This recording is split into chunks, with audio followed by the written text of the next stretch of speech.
कोशिशें तो बहुत हुई और आज भी हो रही हैं, लेकिन भारत थोड़े पाकिस्तान, श्रीलंका, बांग्लादेश या नेपाल है जो साजिशों के सामने झुक जाएगा।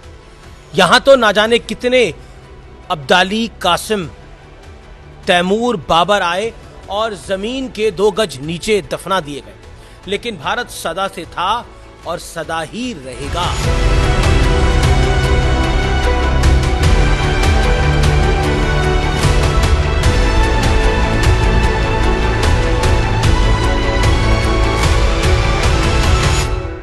नमस्कार व्यूअर्स, मैं हूं अमीश देवगन।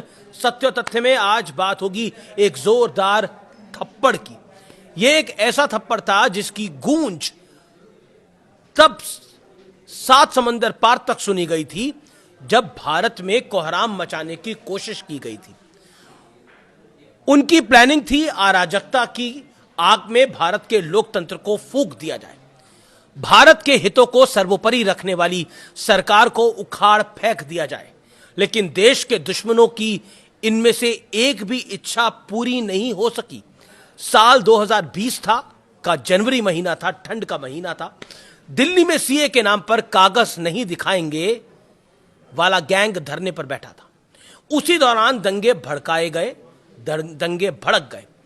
53 लोगों की जान चली गई, जबकि 500 से ज्यादा घायल हो गए। ये दिल्ली दंगे थे।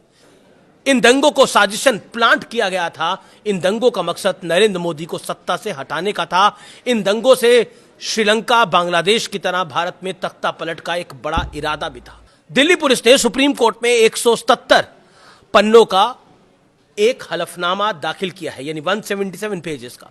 इसमें दिल्ली दंगों को संगठित और सुनियोजित बताया है। हलफनामे के मुताबिक इस दंगे का मकसद भारत में सत्ता परिवर्तन यानी रिजीम चेंज का था। पुलिस का दावा है कि सीए को हथियार बनाकर भारत की संप्रभुता को कमजोर करने की एक गहरी साजिश थी।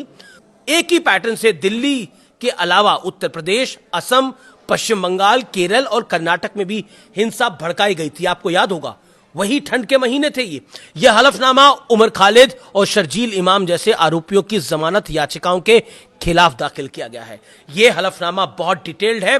दिल्ली पुलिस के मुताबिक जांच में सांप्रदायिकता के आधार पर अराजकता फैलाने के डायरेक्ट, डॉक्यूमेंटेड और टेक्निकल सबूत इकट्ठे किए गए हैं। अब इस बात को गहराई से समझिए। कोई था जो नहीं चाहता था भारत में नरेंद्र मोदी की सरकार रहे, लेकिन चुनावों में मोदी और बीजेपी को देश की जनता ने लगातार चुन रही थी। मोदी ने हमेशा कहा कि उनके लिए राष्ट्र सबसे प्रथम है, राष्ट्र का हित सर्वोपरि है। इसलिए जब तक मोदी है तब तक राष्ट्र विरोधी ताकतों के लिए यहां पर हिंदुस्तान में कोई स्कोप नहीं है। अब सवाल है, वो कौन है जिसके रास्ते में मोदी परेशानी बनकर खड़े हैं और अड़े हैं? वो कौन है जिसका मोदी की वजह से नुकसान हो रहा था? वो कौन है जिसकी आंखों में मोदी लगातार खटक रहे थे? बहुत सारी थ्योरी है। अमेरिकी deep state, सरोस tool kit, urban नक्सल, वेपन लॉबी, मेडिकल लॉबी वगैरह वगैरह। कौन सी थ्योरी सही है, कौन सी गलत, इसका जवाब फिलहाल मेरे पास बिल्कुल नहीं है। लेकिन कुछ सीरीज ऑफ इवेंट्स हैं। याद कीजिए, कोरोना काल में अमेरिकन वैक्सीन फाइजर और मॉडर्ना के लिए देश में कितना हंगामा किया गया। बाद में क्या हुआ? दोनों ही वैक्सीन कंपनियों पर अमेरिकी अदालतों में केस चले, जहां उन्हें अपनी क्वालिटी को लेकर किए गए झूठे दावों पर माफी मांगनी पड़ी।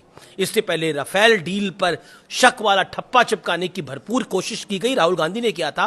राफेल फ्रांस का फाइटर जेट है, जबकि लड़ाकू विमान विक्रेताओं की कतार में अमेरिका भी लगा था। किसानों के लिए 3 कानून लाए गए तो धरने प्रदर्शन हुए, हाय तौबा मची, हाय हाय मोदी मर जा मोदी के नारे लगाए गए। 370 पर लोगों को भड़काने की भरसक कोशिश की गई। ट्रिपल तलाक पर खूब हंगामा हुआ। राम मंदिर पर भड़काऊ बयानबाजी हुई। शहर शहर शोभा यात्राओं पर पत्थरबाजी कराई गई। मैंने पत्थरबाजी कराई गई इसलिए कहा क्योंकि किसी के पास इतना वक्त नहीं है कि वो अपना कामकाज छोड़कर मरने मारने के लिए निकल पड़े। हां, अगर कोई खास प्लान है, फंडिंग है, मकसद है, इरादा है, आदेश है, तब तो लोग खुद को बम बांधकर उड़ा भी लेते हैं। हमने देखा है जी, ये सब कुछ इसी देश में देखा है। यानी पर्दे के पीछे कोई ना कोई तो जरूर था। वो कोई कौन था उसका पता लगाना है।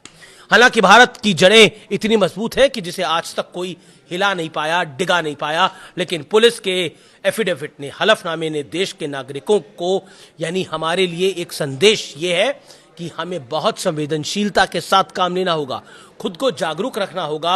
हर पीले रंग को सोना समझने की बजाय हर दावे को सच की कसौटी पर परखना होगा। ये बिल्कुल सत्य और तथ्य है, और आज का सत्य और तथ्य ताल ठोक कर संपूर्ण देशवासियों के साथ शेयर करिए। ये देश की बात है।